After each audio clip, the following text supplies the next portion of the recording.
Welcome into the Bork Report here on Bork News Network. I am your host, as always, Bork. And today we've got a really fun episode 5 on February 8th, 2025. Today we're going to be talking a little bit about Pokemon, pretty much all about Pokemon, as you may have heard in one of the previous episodes that I've done on this show. Pokemon is one of the most influential series as to why I love video games as much as I do. Played all of the games growing up and really enjoyed those, and really just want to talk about that a little bit.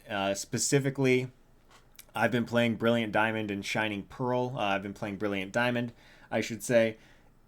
And while I'm talking to you about those games, which is kind of the ultimate goal of what I'm looking to accomplish, I'm going to be going through and collecting all of the Honey Tree Pokemon. I'm trying to get Heracross in that game, so I figured why not play it while I'm explaining to you why I like and dislike the game.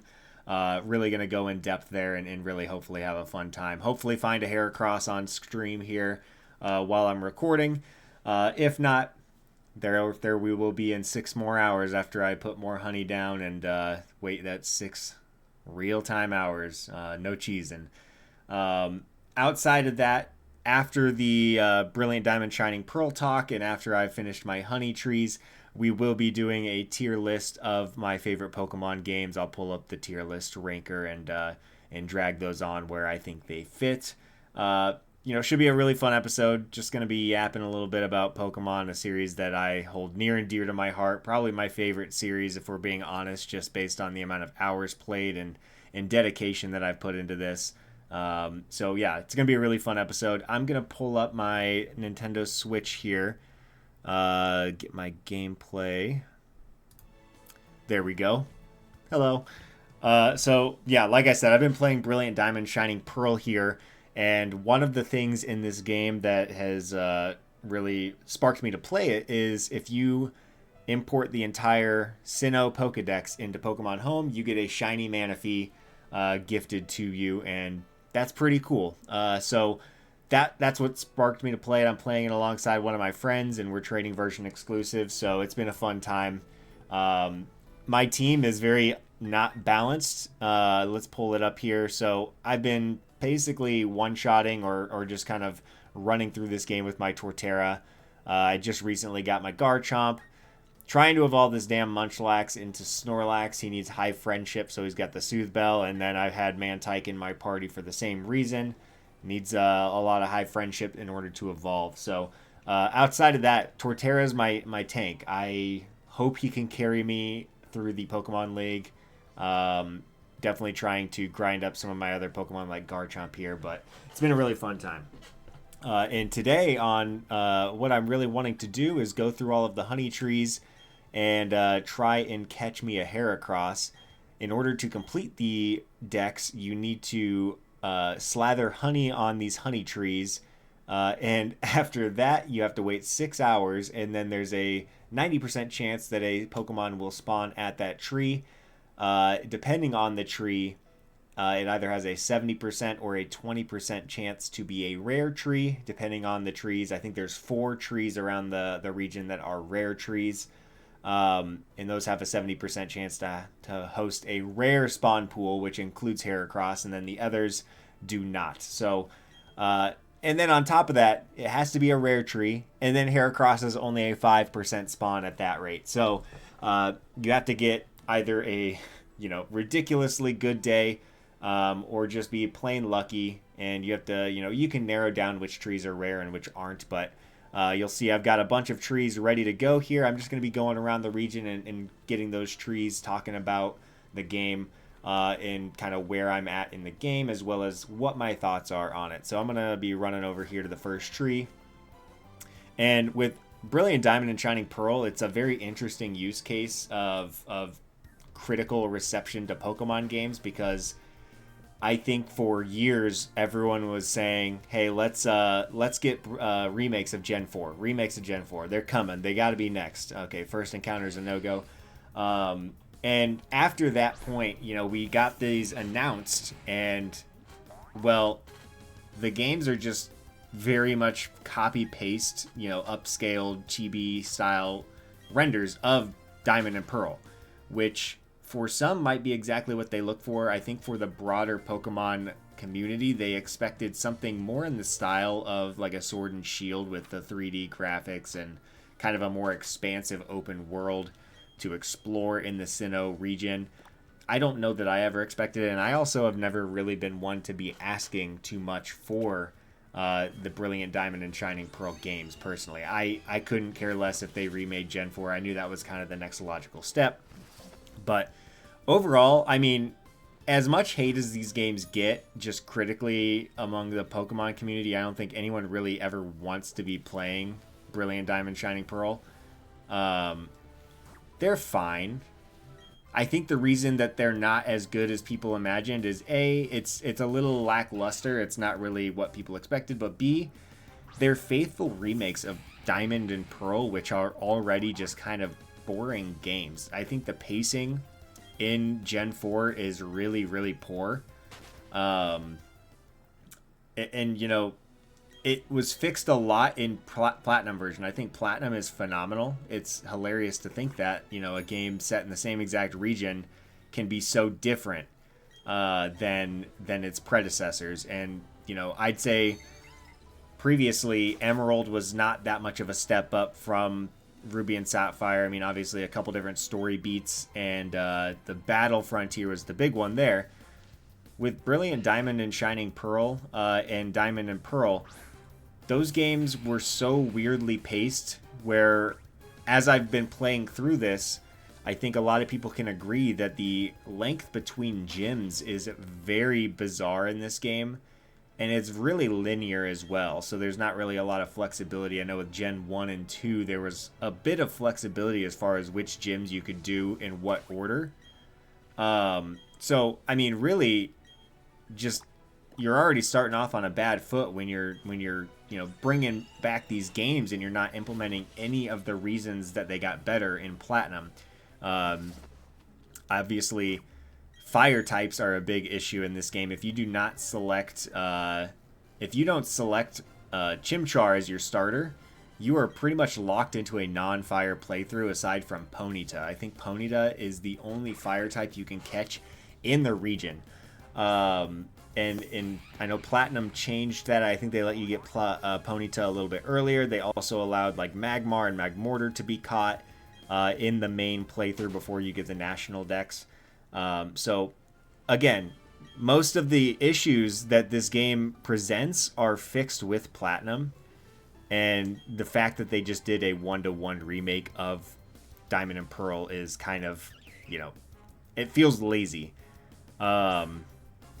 With this game, Brilliant Diamond Shining Pearl as remakes, they do allow you to go into the Grand Underground, which is widely different than it was in Diamond and Pearl. Obviously, all of the little nooks and crannies with Pokemon you can catch down there.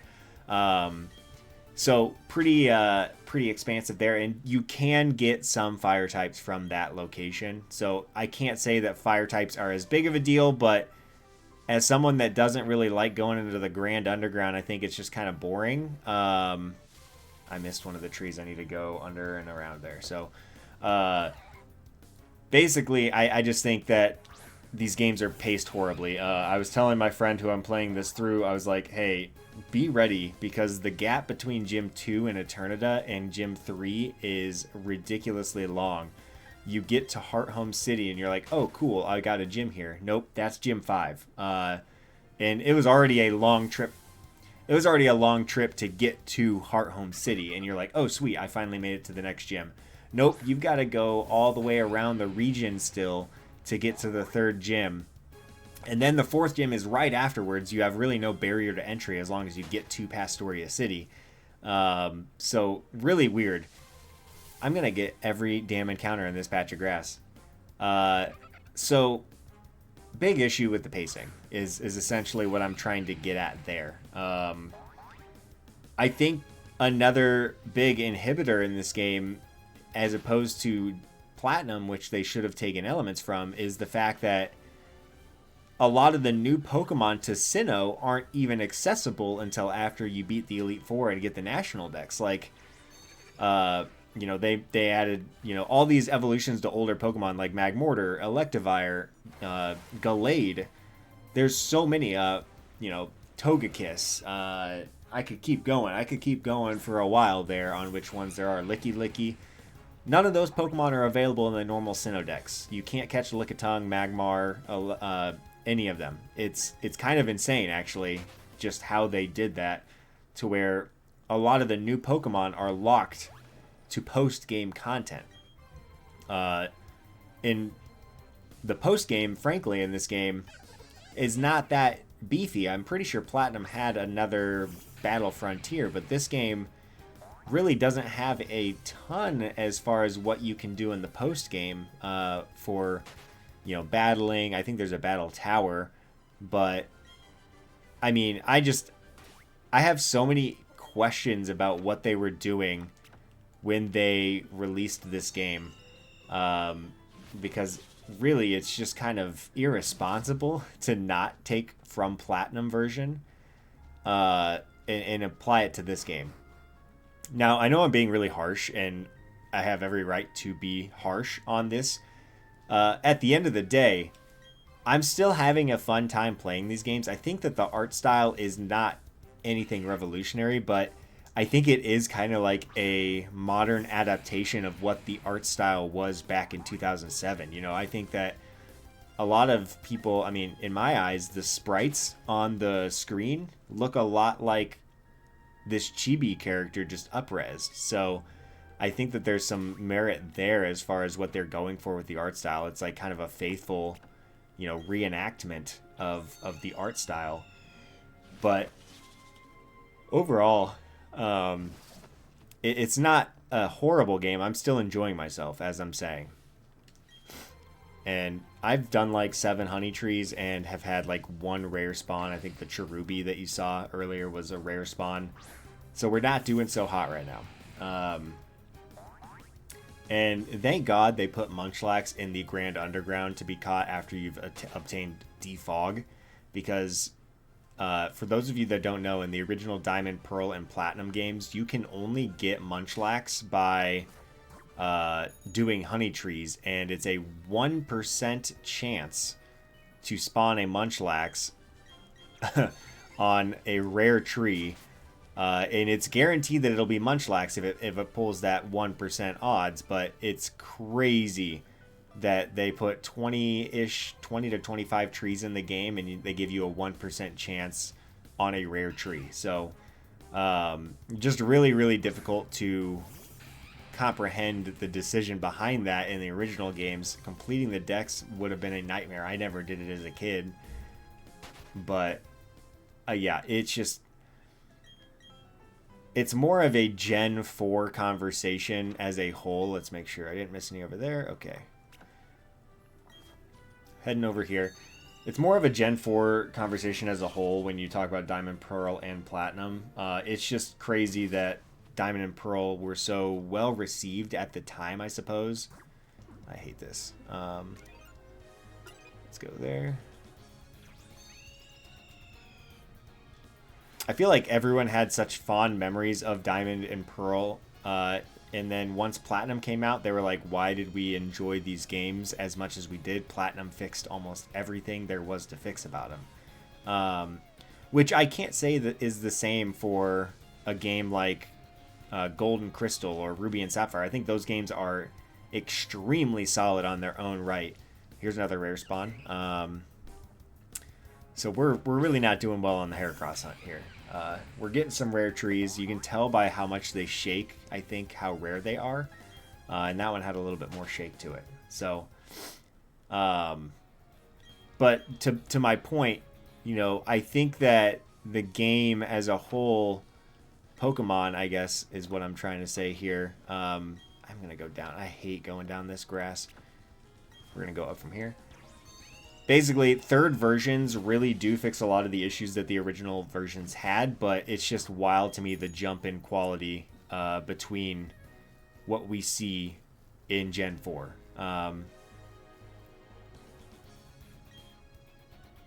Okay, that one just failed, so no encounter there. Because, yeah, I think Pokemon Yellow is like a definitive TV show to, to gameplay adaptation. I think that's pretty fun to do, and It fixes some of the issues that red and blue had, as far as some of the glitches available aren't in yellow. Gold and silver really still hold up on their own. I know there's a lot of Gen 2 haters, but the difference between gold, silver, and then crystal is not that wide. I think that there's a lot of reason to still play gold or silver as opposed to crystal. And that's kind of a shame as well that this version is just not that way. If I had a copy of Diamond, I probably would not play it. I would be like, I need Platinum, which luckily I do have a version of Platinum. So after this one, after I'm finished with BDSP and get my shiny Manaphy, there's a chance I go back to Platinum just to experience that and to remember how not horrible it is as far as pacing and things like that go. It's kind of a vigorous shake. Let's see if it's a Heracross. And just for reference on the Heracross hunt, this is like day 3 of checking at least 2 or 3 times a day. So I've gone through about 100 trees with no Heracross. Hypothetically, it's hard to calculate the odds for what Heracross spawn rate is. I know it's a 5% encounter rate on the rare trees, but if it's basically... if it's not normally a rare tree, if it's not one of your 4 designated rare trees, you have like a 1 in 100 chance to get it on that tree. So, okay, so it's down here. Because you gotta imagine it's a 1 in 20 chance, it's a 20% chance, a 1 in 5 chance to have a non-designated tree become a rare tree. And then it's a 1 in 20 chance for Heracross to spawn there. So it's 1 in 5 times 1 in 20 is 1 in 100. So about a 1% chance to get a rare spawn Heracross on those trees. I've only got 3 trees left. And then once I jump off of these trees, I'm going to jump over to the Pokemon tier list and go through that. So that should be pretty fun. Looking forward to it. If you have a favorite Pokemon game, please do comment, like, subscribe, all the BS YouTube stuff. I do want to have these discussions, and talking about my favorite Pokemon games is something that I really care about, and I understand people won't agree with it. I think a lot of people will, but at the end of the day, we're just having fun here. It's video games. You can like what you like. You can dislike what you don't like. That's a very rapid shake on that tree as well, so we have a chance here. And a Wurmple. For those of you unaware, a Wurmple is also a 5% chance on a rare tree, so the fact that I got a Wurmple is pretty sad because I have the same odds of getting a Heracross. With only 2 trees left to go, let me know if you think I'll get it here. Comment below. Blah, blah, blah. YouTube. I really do think the art style is endearing in this game, and I think that there's some issues I have with it as far as like the lighting goes. I think that some of the characters, like look at this bald guy. His head looks very, very overexposed. The lighting, again, is just not great. I think nighttime it looks good, and then you know, other times of the day when it's sunny or things like that, it just looks really very bright in some aspects. So let's go. I'm opting to run to this one because taking the bike is difficult around these corners, and also I encounter like a million Pokemon when I'm on my bike. So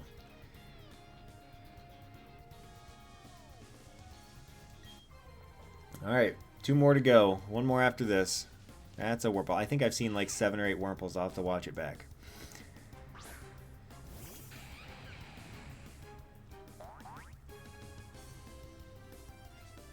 All right, so there's that one. We're going to slather some honey. And then if I remember correctly, my last honey tree is this one. Yep.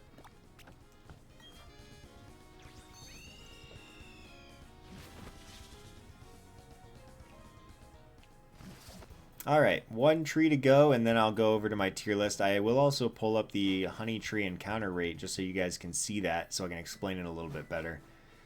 Because I feel like I explained it fine, but I don't think that you guys probably fully understood what I was saying, unless you are an OG and know the deal with Pokemon. And that's a Wurmple, aka we are cooked on this run. So now that I've slathered honey, it's 3:14 p.m. my time. Now that I've slathered honey on all of these trees, I will not be able to check them until 9:14 p.m., in which case we'll do it all again. So I'm going to save my game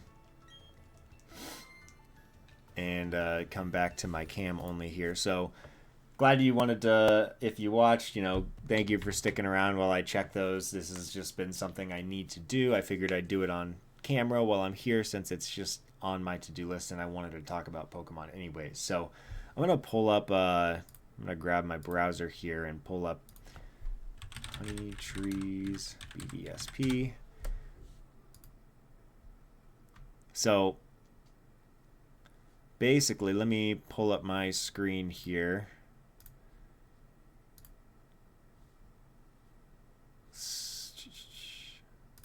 Here's the one. Okay. So I'm gonna. So as I discussed, there are 4 trees that have special trees, are what they're called, and those ones have a higher chance of pulling from the rare encounters. So 70% chance to pull a rare encounter on a special tree. The other trees that aren't those 4, so the remainder of those trees, have a 70% chance to just pull the normal spawn table and have a 20% chance to pull the special tree. Outside of that, Munchlax cannot be found on normal trees. So if you want to catch a Munchlax through a honey tree, you need to find your 4 trees. And it's a 1% chance at that rate. So there's also a 9% chance on your 4 special trees that there will just not be an encounter. And on the normal trees, there's a 10% chance that there will not be an encounter. So you saw there was one that I checked that just did not have any more honey on it. I had to redo it. So let's go down to the encounters here. And on the normal encounters, so this is just the normal encounters. Here's kind of the breakdown. So Wurmple, I saw a lot of them. 40% chance. Silcoon, Combee, Burmy, Cherubi, and Apom also have chances, with Apom and Cherubi having very low chances. That is the same between both versions. In the rare honey trees, which is what I'm looking for, I need a rare spawn, and then I have a high chance to find Combee. That's the most common. Burmy and Cherubi have increased odds from their 10 and 5%. Apom as well goes from 5 to 10%.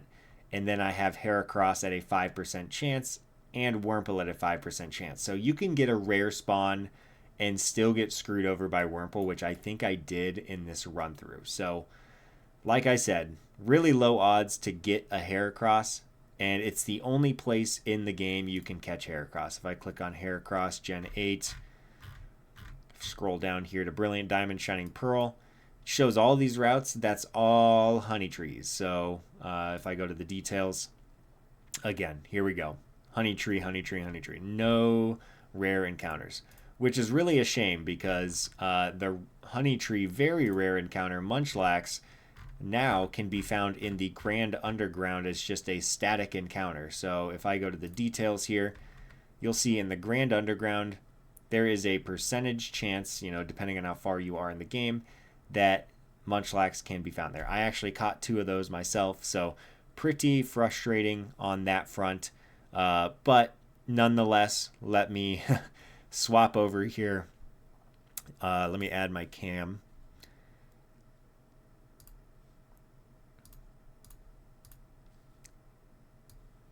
Gonna size that over here. We're gonna put it up there. And we're going to go ahead and do my tier list on Pokemon games. So I've got this pulled up here on Tier List Maker, and this is only mainline games, and I personally do not consider Pokemon Stadium, Pokemon Coliseum, or Pokemon XD to be mainline games. So I'm not going to rate those. I pulled them down to NA. But outside of that, since I just went ahead and talked about it for a while, I am going to put Brilliant Diamond and Shining Pearl as my first pick. And I think C tier seems fair for these games. I think they are upgrades from the regular Diamond and Pearl, which I will rank next. As far as the visuals, some of the bugs or like kind of quirks with the old games are fixed in this one. The Grand Underground does give you access to Pokemon that aren't normally in the Sinnoh decks. So some of my frustrations with them not being in the Sinnoh decks are alleviated by being able to catch them in the Grand Underground. As much as you like it or dislike it, these games are fine. They're just really okay remakes and nothing more than that. The original Diamond and Pearl, all the same issues here, except just a little worse. But that's not to say they're bad games. They're just bad Pokemon games. I think, again, some of the issues I brought up are pacing. I think that the pacing between gyms is terrible. I think the lack of fire types is inexcusable in a Pokemon game, especially when some of your new Pokemon aren't even catchable before the Elite Four in the National Dex. Looking at you, Magmortar, Electivire, Gallade, all of these cool evolutions to old Pokemon can't even be freaking caught or obtained unless you trade with someone, which is absolutely ridiculous to me. So as far as Pokemon games go, they are definitely on the lower side of things. And that's kind of where I wanted to start just because I was playing BDSP and talking about it. I'm going to try to go in order of release at this point, and just kind of talk those through as well. So the original Red and Blue, I think that these are fine games. Ultimately, I think they are just okay games to play now. I think that the remakes for those games have both been better and more fun than the original Red and Blue, just the pacing, and with it being an older game. I think I'm going to put it in C tier. Obviously, they laid the groundwork for Pokemon as a whole, but looking back and trying to go back and play them, it's just not something I ever want to do, especially since we have like a Fire Red, Leaf Green, things along those lines. So I'm going to go ahead and rank the remakes alongside the original version as well. I think Fire Red and Leaf Green is an improvement in a lot of ways. Obviously has the Gen 3 graphics. And just once I get these on there, maybe I'll change my mind. My initial thought is B tier. I think that they're really faithful remakes to the original. I think the Sevi Isles are fun. Being able to get, Gens 1 through 3 Pokemon in there after you beat the Elite Four and get the National Dex. That's pretty cool as well. But at the end of the day, they're still Gen 1 games, and I just think Gen 1 as a region is really great as far as the exploration aspect. You can go to multiple different gyms in a lot of different orders. But, it doesn't hold up to the standard of some of the other games that I'm going to rank higher than it. Let's go Eevee and Pikachu. Great games. Great for beginners. Honestly, very fun. I loved shiny hunting in these games. I think the gameplay aspect is really what brings it down. I think they're not as bad as BDSP, but I'm going to rank it below Red and Blue and above BDSP in the C tier. I think these, again, are really fun games, and honestly, they hold up really well graphically. I think they're some of the best graphics in Pokemon. I think this is like the fully realized Kanto that we've never had up until this point. I think it looks phenomenal. The overworld encounters are great. The shinies showing up in the overworld is great. Just the fact that it's a catch 'em game and not really a battle and grind up wild Pokemon that way, it can be detracting from the overall experience. So going C tier for the Pokemon Let's Go Eevee and Pikachu remakes there. Gen 2, we've got Gold, Silver, and then Crystal version. So Gold and Silver were, I might be a bit nostalgic and, ranking these. I think Gold and Silver are really solid games. I think all of the criticisms against them are extremely valid, whether that be, just the fact that the gyms aren't that great as far as the leveling and scaling goes. I think after Gym 4, which is Morty, Gym 5, 6, and 7 are like barely any gap in between the levels. And I think that that can be attributed to the fact that you can kind of face them in any order you want. Um, Obviously, they consider Chuck, Jasmine, and Price the official order, but as long as you've done Team Rocket stuff, you can face Price. As long as you've done the Ampharos side quest where you heal that, you can do, you know, that one, and then you can also do Jasmine. That's I couldn't think of her name. And then as long as you do get over to Cyanwood City, you can do Chuck with Surf. So again, kind of open world, kind of not. I think that they don't hold up amazingly today as far as that standard goes. I think that the pool of Pokemon in the base 8 gyms is okay. I think the fact it's another Diamond and Pearl thing where they have new Pokemon that you can't encounter until after you've beaten the Elite Four and get over to Kanto, which I don't think that needs to be said too much because I think most people agree, but just the fact as a little kid that just beat the game and swam over from my starting town just to see what was over there, the fact that I could get over there and they told me, hey, you're in Kanto now, and then afterwards you can go explore the entire region. Obviously, it's very trimmed down, but ethereal experience for little 6-year-old Brooke doing that and playing those games. So I might be nostalgia blind. You can call me out and tell me I'm a shitty ranker. I don't care. It's a great time. And I think that Crystal expands and does everything that Gold and Silver do better. I think that the Suicune storyline is great. I think that the it's the first game you can pick your gender and have 2 different playable characters, which is awesome. The animations on the Pokemon were really great in this game. The sprite work, the different sprites from Gold and Silver were really awesome as well. Just overall, a really great experience even today to play. I think that this is a really fun game to play even now. So Crystal's going in my A tier. Really, really fun game. And just for context on what I think a tier list is supposed to look like, is at the end of the day, you're not supposed to have 6 games in S tier.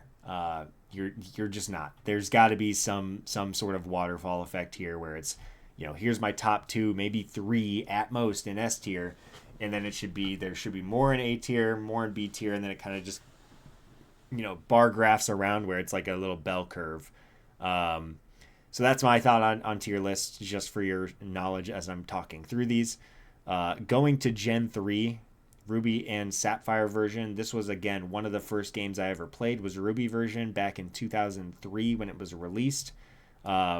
Really awesome games. I think these games hold up extremely well. If these games had the battle tower just like Emerald does, I think these games would be A or S tier quality. I am going to put it at the top of B tier for Ruby version because I think this is probably the best realized Pokemon game. It's the most definitive experience up to this point. So we had Gold and Silver, we had Red and Blue, we had Crystal and Yellow and things like that before Ruby and Sapphires. I think this took everything that those games didn't do, and it did it better than those. I think the music is incredible in this game. The Pokemon designs are awesome. There's like 135 Pokemon in this dex to catch. And just the region design was really cool. Ruby Sapphire, great games. B tier, top of B tier for sure. Going to Emerald. Emerald's going to be probably my first S tier. Gen 3 gets a lot of love, and I am no stranger to it. You'll see, these ranked very high up on my list here. Emerald version did everything Ruby and Sapphire version did it better.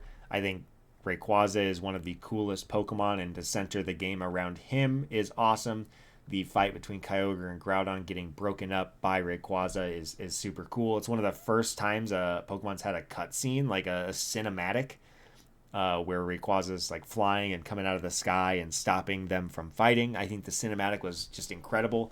If I have to pick apart something in this game. I think the fact that Steven Stone is no longer the champion kind of irks me a little bit. He's a post-game fight, which is really fun to do. But the fact that they have an 8th gym, which is water ice, and then a champion who's also water type, I think that is kind of lame. No offense to them. They're really cool trainers, but the fact that, 2 of the latest game, bosses that you face are both water type, that's kind of lame to me. So that does detract it a bit, but not enough to bring it out of S tier. The Battle Frontier is really what solidifies it in S tier. It gives you so much post-game content that it's, something you can play for hours, after you've beaten the game. Outside of that, we're jumping to some remakes, baby. Omega Ruby, Alpha Sapphire.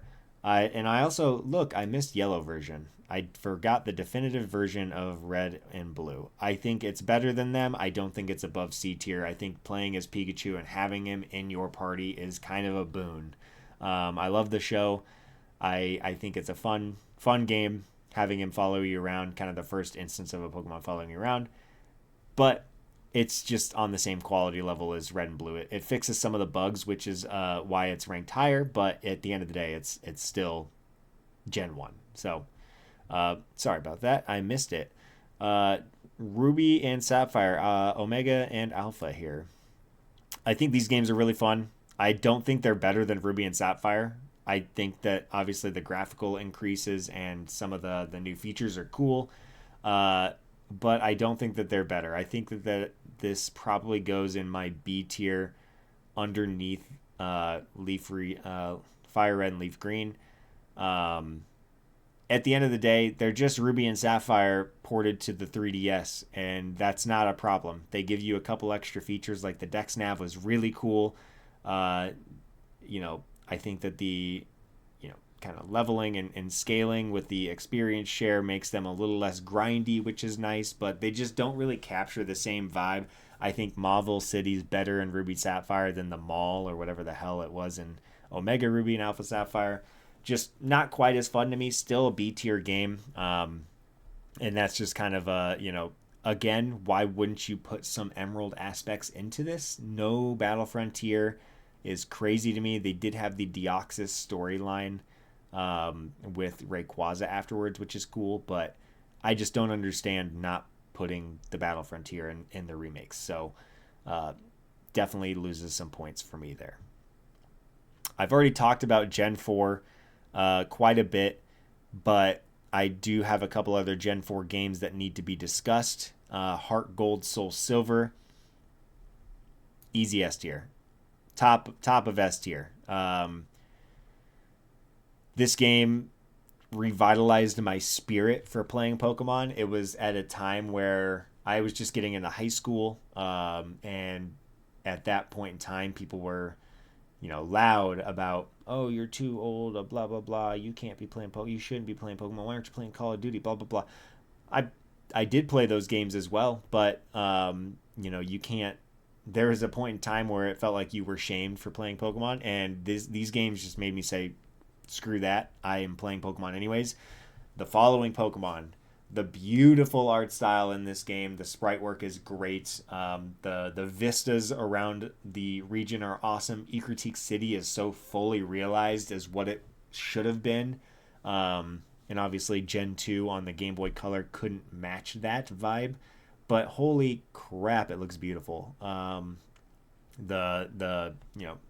They bring in the elements from Crystal version into this as well. The Suicune elements, they actually bring in that arc and storyline, which again, Omega Ruby Alpha Sapphire don't do it.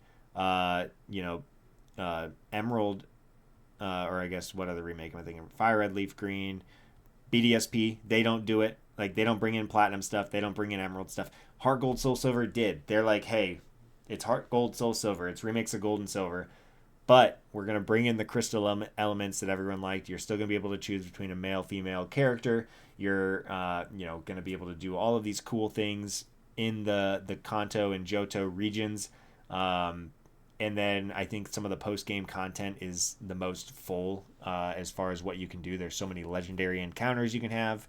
There's so many little side areas in this region to kind of play around in the nooks and crannies like Mount Mortar and things, places you don't ever need to go in a normal playthrough. I just wanted to because it was this region, it was this game. Super special to me. Best Pokemon game I've ever played.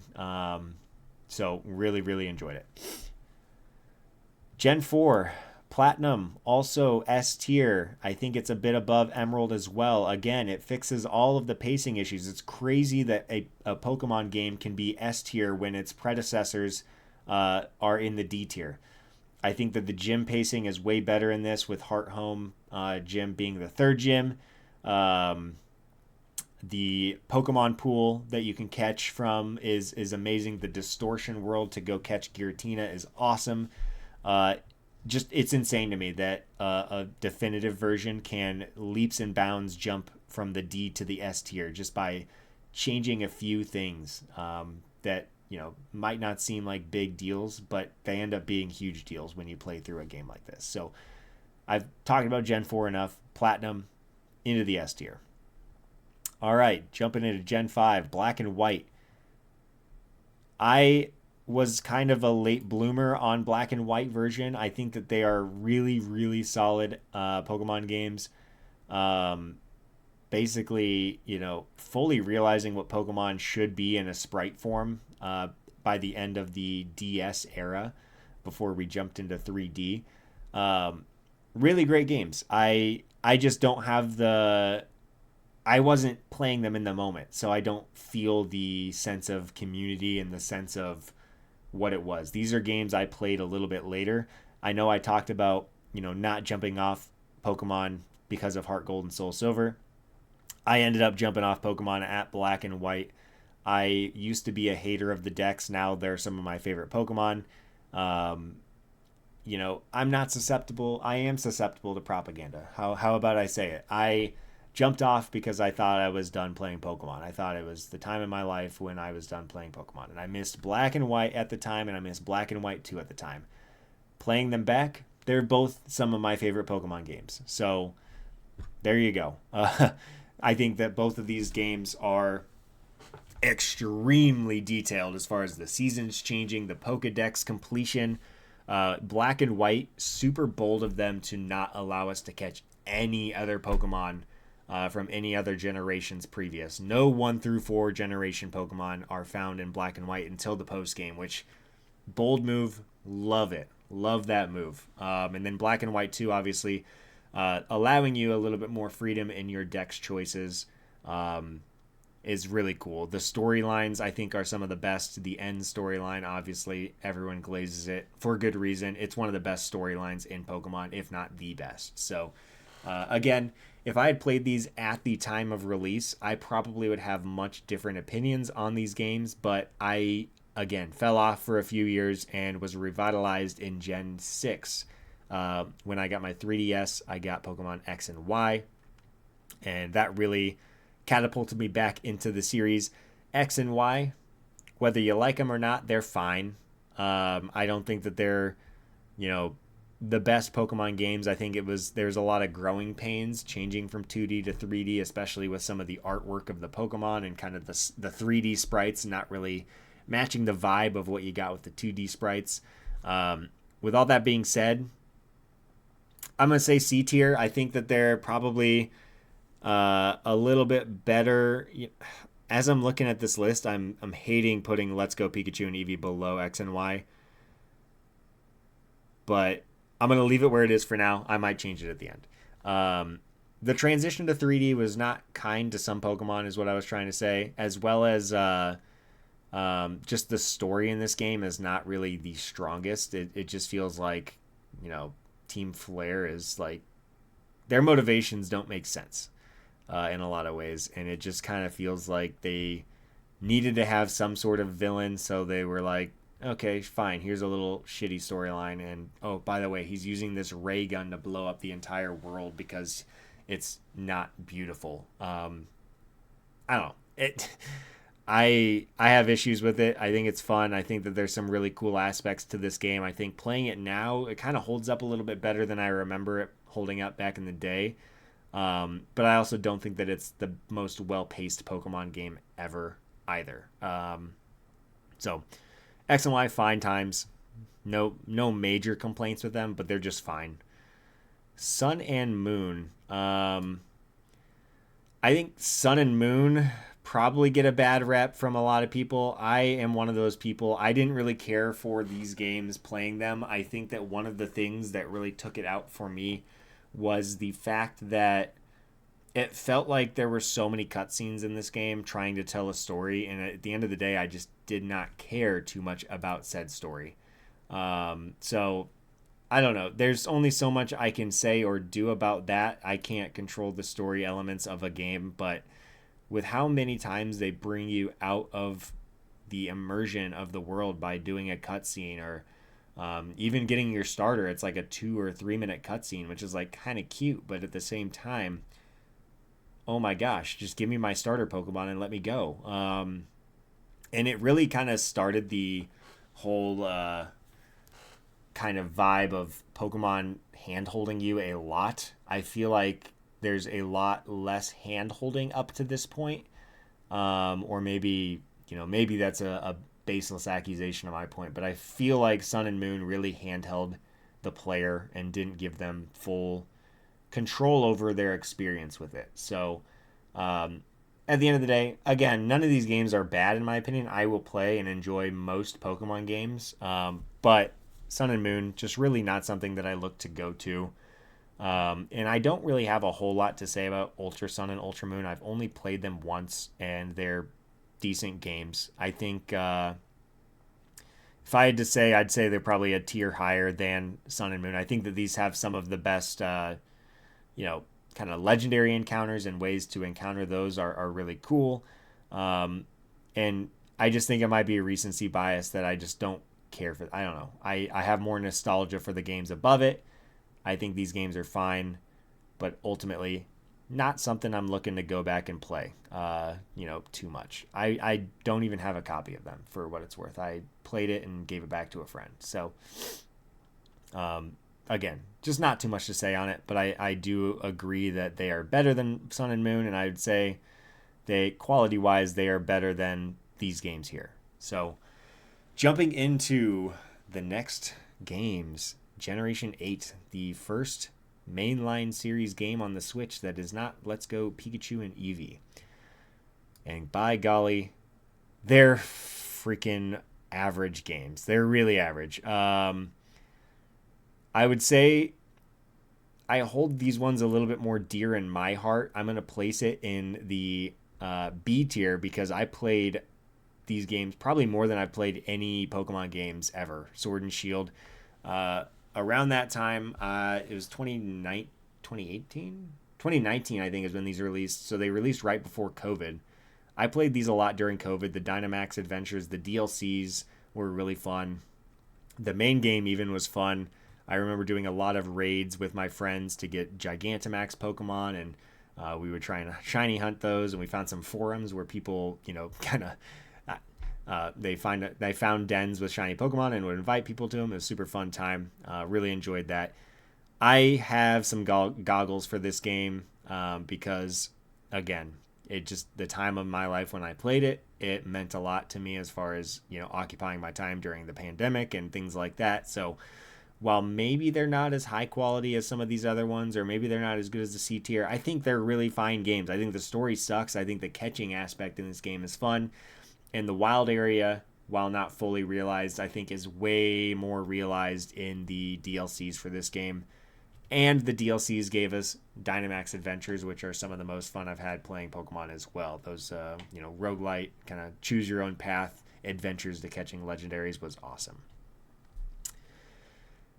To round out Gen 8, we have Pokemon Legends Arceus, and I think that this game is probably the next best game I've played in the series besides Pokemon Heart Gold and Soul Silver. I think that Legends Arceus changed everything about what I thought a Pokemon game should be, to the point where I feel like Legends Arceus should have been the standard going forward. I feel like, aside from the lackluster battling mechanics, like with the strong and agile style, I think that's a cool thing to do in a one-off game. But outside of that, I would want Legends Arceus to be a mainline game with the mainline battling mechanics coming into a Legends Arceus style game. I'm hoping Legends ZA can do something like that for me. But at the end of the day, can't complain too much. Just perfect games. The vibes, the music, the catching, the art style is incredible. Whether or not you like the look of it because it's on the Switch and Game Freak is rushed and they put out things too fast. Aside from all that, it is the most fun per minute I've had playing Pokemon and the most free I felt playing Pokemon ever in my life. Which says something because the next games are supposed to be the most free you've ever felt in your life. It's Pokemon Scarlet and Violet, the first truly open world Pokemon games that allow you to go anywhere and do anything in whatever order you please. And they're okay. I think they're going to sit at the top of my C tier. I think that's a very fair location for them. I think that the open world aspects in this game are fine. The world looks like shit. The game runs like shit. But at the end of the day, it's fun. It's, again, some of the most fun I've had playing Pokemon. I just can't really excuse the lack of performance and the visual fidelity. I think it's one of the worst looking, probably the worst looking Pokemon game. And I don't even think that's up for debate. I think anyone would say Scarlet and Violet is the worst looking Pokemon game. The one thing they did in this game that was redeeming was they changed the textures of the Pokemon models to the point where, like, some of the Pokemon looked really good, but the world and environment that they were in made it look really out of place.